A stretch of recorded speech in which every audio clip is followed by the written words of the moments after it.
Hi friends, ഈ channel ആരെങ്കിലും subscribe ചെയ്യാതുണ്ടെങ്കിൽ ഒന്ന് സബ്സ്ക്രൈബ് ചെയ്യണേ, ബെൽ ബട്ടണും കൂടി ഒന്ന് എനാബിൾ ചെയ്യണം. എന്നാൽ മാത്രമേ ഞാനിടുന്ന വീഡിയോസ് എല്ലാം നിങ്ങൾക്ക് കറക്റ്റായി നോട്ടിഫിക്കേഷൻ കിട്ടുള്ളൂ. ഇന്ന് നമ്മളിവിടെ ഉണ്ടാക്കുന്നത് ഒരു കിണ്ണത്തപ്പമാണ്. അതിനായിട്ട് 3 നന്നായിട്ട് പഴുത്ത പഴം ഇവിടെ എടുത്തു വെച്ചിട്ടുണ്ട്, നേന്ത്രപ്പഴം. ഇനി 200 ഗ്രാം ശർക്കരയാണ് ഞാൻ എടുത്തേക്കണം. നിങ്ങൾക്ക് മധുരം കുറവ് മതിയെങ്കിൽ 150, 175 അത്രയൊക്കെ എടുത്താലും മതി. മിൽമ നെയ്യ് എടുത്തു വെച്ചിട്ടുണ്ട്, കുറച്ച് നട്ട്സും എടുത്തു വെച്ചിട്ടുണ്ട്. 1 കപ്പ് ആട്ടപ്പൊടി, അത് റേഷൻ കടയിൽ ആട്ടപ്പൊടിയാണ് എടുത്ത് വെച്ചേക്കണം. 3 ഏലക്കായും കൂടി എടുത്ത് വെച്ചിട്ടുണ്ട്. 1 ഗ്ലാസ് വെള്ളം എടുത്ത് വെച്ചിട്ടുണ്ടായിരുന്നു. അതിൽ നിന്ന് പകുതി ഒഴിച്ചിട്ട് നമ്മൾ ഈ ശർക്കര ഒന്ന് മെൽറ്റ് ചെയ്തെടുക്കുകയാണ്. ആ സമയം നമുക്ക് പഴം ഒന്ന് 4ആയിട്ട് മുറിച്ചിട്ട് അതിനെ ചെറുതാക്കി നുറുക്കി കൊടുക്കാം. ഇപ്പോൾ നമ്മുടെ ശർക്കര ഇവിടെ ഉരുക്കി വന്നിട്ടുണ്ട്. ഇത് നമുക്കൊന്ന് അരിച്ചെടുക്കാം. ഒരു പാത്രം അടുപ്പത്ത് വെച്ചിട്ട് അതിലേക്ക് 1 ടേബിൾ സ്പൂൺ നെയ്യ് ഒഴിച്ച് കൊടുക്കുകയാണ്. അതിലേക്ക് നട്ട്സ് ഇട്ടിട്ട് അത് നമുക്കൊന്ന് വറുത്ത് കോരാം. റേസിൻസ് ഉണ്ടെങ്കിൽ അതും കൂടി ഇട്ട് വറുത്തെടുക്കാം. തേങ്ങാക്കൊത്ത്, കുഞ്ഞായിട്ട് മുറിച്ച തേങ്ങാക്കൊത്ത് ഇടണമെങ്കിൽ അതും കൂടി ഇടാം. ഇനി ഈ പാത്രത്തിലേക്ക് ആ നെയ്യിലേക്ക് തന്നെ ആ അരിഞ്ഞു വെച്ചേക്കണ പഴം ഇട്ടിട്ട് നന്നായിട്ടൊന്ന് വാട്ടിയെടുക്കാം.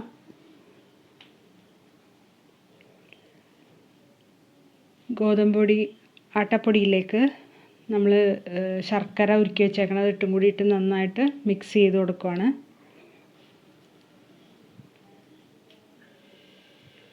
ഇനി ഇതിലേക്ക് കുറച്ച് വെള്ളവും കൂടി ഒഴിച്ചു കൊടുക്കാം. 1/2 ഗ്ലാസ് വെള്ളമുണ്ട് ബാക്കി ഇരിക്കണ്ടല്ലോ, അതിൽ കുറച്ച് ഒഴിച്ചു കൊടുത്ത് നന്നായിട്ടൊന്ന് മിക്സ് ചെയ്തിട്ട് ബാക്കിയും കൂടി ഒഴിച്ചു കൊടുക്കാം. ഒരുമിച്ച് ഒഴിച്ചു കൊടുക്കണ്ട, പതുക്കെ പതുക്കെ കുറേശ്ശെ ഒഴിച്ചു കൊടുത്താൽ മതി. ഇപ്പം നന്നായിട്ടൊരു ബാറ്ററായിട്ട് കിട്ടിയിട്ടുണ്ട്. അതിലേക്ക് നമ്മൾ ഈ പഴവും കൂടി ഇട്ടൊന്ന് ഇളക്കി കൊടുക്കുകയാണ്. അതിലേക്ക് നിങ്ങൾക്ക് വേണമെങ്കിൽ നട്ട്സ് ഫ്രൈ ചെയ്തത് ഇട്ട് കൊടുക്കാം. ഞാനിപ്പോൾ 2-3 ഇട്ട് കൊടുക്കണുള്ളൂ, ബാക്കിയുള്ളത് ഗാർണിഷ് ചെയ്യാൻ വേണ്ടി വെച്ചേക്കാണ്. ഇനി ഇതിലേക്ക് പൊടിച്ച് വെച്ചേക്കണ ഏലക്കായ ഇട്ട് കൊടുക്കുകയാണ്. ഇട്ട് നന്നായിട്ട് മിക്സ് ചെയ്ത് കൊടുക്കുക. നമുക്ക് നന്നായിട്ട് ലൂസായിട്ടുള്ള ബാറ്ററാണ് വേണ്ടത്, അത് കാരണം കുറച്ചുകൂടി വെള്ളം ഒഴിച്ച് കൊടുക്കുകയാണ്. ഈ ബാറ്ററിൻ്റെ കൺസിസ്റ്റൻസി ഞാൻ കാണിച്ചു തരാം.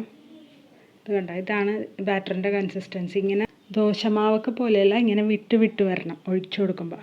നമുക്കൊരു കേക്ക് ടിന്നെടുത്ത് അതിൽ എണ്ണ പുരട്ടി അതിലേക്ക് ഈ ബാറ്റർ ഒഴിച്ചു കൊടുക്കുകയാണ്. എന്നിട്ട് നട്ട്സ് വെച്ച് ഡെക്കറേറ്റ് ചെയ്ത് കൊടുക്കുകയാണ്. അത് നമുക്ക് തിളപ്പിച്ച് വെച്ചേക്കണം ഇഡ്ഡലി പാത്രത്തിലേക്ക് വെച്ച് കൊടുക്കാം. എന്നിട്ട് അടച്ചു വെച്ച് ഒരു 30 മിനിറ്റ് 40 മിനിറ്റ് വേവിച്ചെടുക്കാം. ഇപ്പോൾ ഇത് റെഡിയായി വന്നിട്ടുണ്ട്. നിങ്ങളൊരു ടൂത്ത് പിക്ക് ടെസ്റ്റൊക്കെ നടത്തി നോക്കി വെന്തോ ഇല്ലയോ എന്ന് നോക്കുക. ബേക്കിംഗ് സോഡയൊന്നും ഇതിലിട്ടിട്ടില്ല, പക്ഷേ നല്ല സോഫ്റ്റ് ആയിട്ടിരിക്കുന്നുണ്ട്. ഇതെല്ലാവരും ട്രൈ ചെയ്ത് നോക്കണം, എല്ലാവർക്കും ഇഷ്ടമാവും. പഴം കറുത്ത് പോയിട്ടുണ്ടെങ്കിൽ ഇതുപോലെ കിണ്ണത്തപ്പവും പായസമൊക്കെ ഉണ്ടാക്കി അത് കളയാതെ നമുക്ക് ഉപയോഗിക്കാം. ഈ ചാനൽ എല്ലാവരും സബ്സ്ക്രൈബ് ചെയ്യുക, ബെൽ ബട്ടണും കൂടി എനേബിൾ ചെയ്യുക, ലൈക്ക് ചെയ്യുക, കമൻറ്റ് ചെയ്യുക, ഷെയർ ചെയ്യാൻ മറക്കല്ലേ.